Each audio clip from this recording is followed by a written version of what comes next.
I wanna share some story about my first ever car application. Kasi ganito guys, syempre excited ka, kaya mo naman magbayad monthly, tapos stable naman yung sinasahod mo sa pagbo-vlog. Bakit po kaya pagdating sa mga vlogger, ang sinasabi nila hindi raw approvable, hindi raw siya maa-approve, or mahirap sila magpa-approve ng mga vlogger. So 2 weeks ago, nag-apply ako ng car doon sa isang car dealership sa Bulacan. Tapos hindi, may ahente ko, ni-repair ng kapatid ko. Yung kapatid ko na-approve na, at meron silang sasakyan, dalawa na, yung pangalawang kapatid tsaka yung bunso.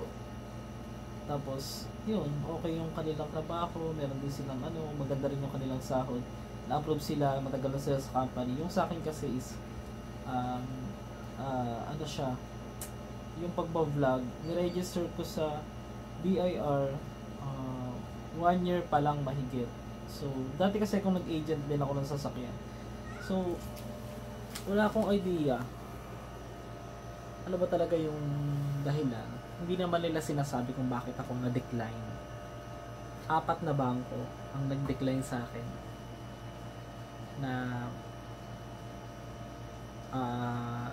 na-disapprove ako. Hindi ako approvable. Wala silang ibang sinabing dahilan. And then one time, may nagpunta sa bahay, yung sinia yung kapatid ko, pero na-approve na siya sa isang brand ng sasakyan. Ngayon, syempre pag nag-CCI, hindi naman sinasabi na pupunta sila kadalasan yung mga bangko. Ang tinitignan nila yung parking. So walang parking lot. So doon na-disapprove siya sa isang bangko na yun. Pero bago siya ma-disapprove, buti na lang na-approve na siya dun sa isang bangko na pinag-applyan niya.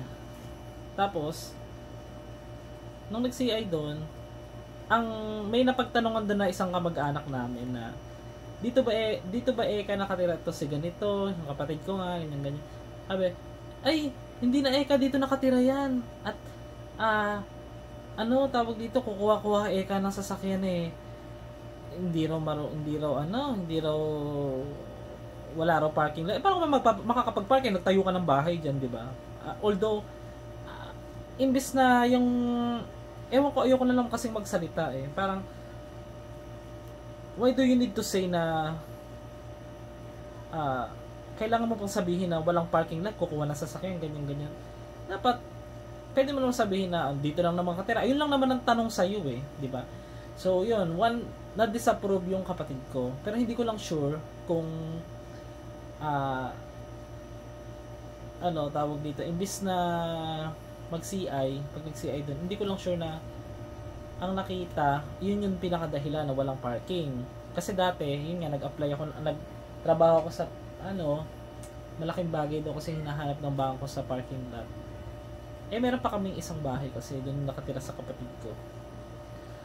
So yung sa akin, hindi ko alam kung nag-CI na ba or what, pero 4 na bangko kasi yung nag-disapprove sa akin. So, sadly, mga master, sobrang na-disappoint lang ako kasi bakit pagdating na sa mga vlogger, hirap pong mag-approve ng mga vlogger pagdating sa mga car loan, pero nag-o-offer sila ng mga credit cards.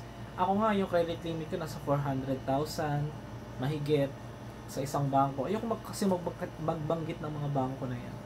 Yun lang guys, mag-comment na kayo kung ano sa palagay ninyo, kung bakit nagdi-disapprove ng mga vlogger which is kaya namang maghulog monthly. Kasi let's say nasa 30,000 per month yung sa loob ng 5 years. Kaya ko naman po na magbayad. Kaya ko din naman mag-comment lang po kayo ng opinion ninyo kung bakit. Kasi ako hindi ko din alam. Pero ngayon, pagandahan naman, na-approve tayo dun sa isang financing, in-house financing naman yun. Approve po tayo.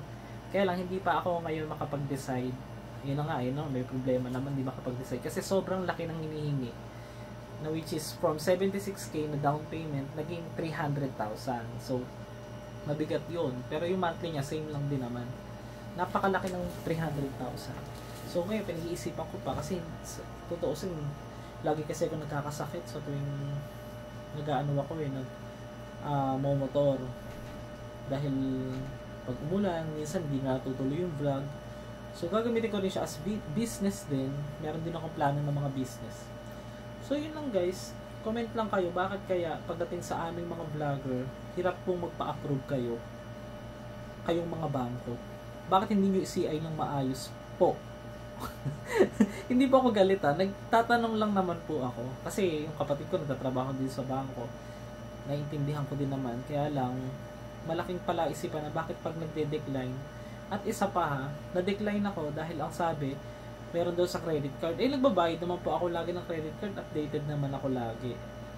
Hindi ko lang talaga ma-imagine ha. Ang sabi pa sa akin ng may client din daw sila na gano'n, na disapprove din daw, baka raw system, sabi ng agent ko. Pero yun nga, sana po maklarify next time, maayos po yung pag-CI, maano ng maayos. Kasi kaya naman pong magbayad, hindi naman po tayo kukuha ng ganyang kalaking amount ng sasakyan kung hindi naman natin kayang bayaran, di ba? So, sabi nga sa Bible, huwag kang mag-isip ng mga bagay na alam mong imposible o yung alam mo naman sa sarili mong hindi mo kaya. Parang masyado kang ahead sa isip mo.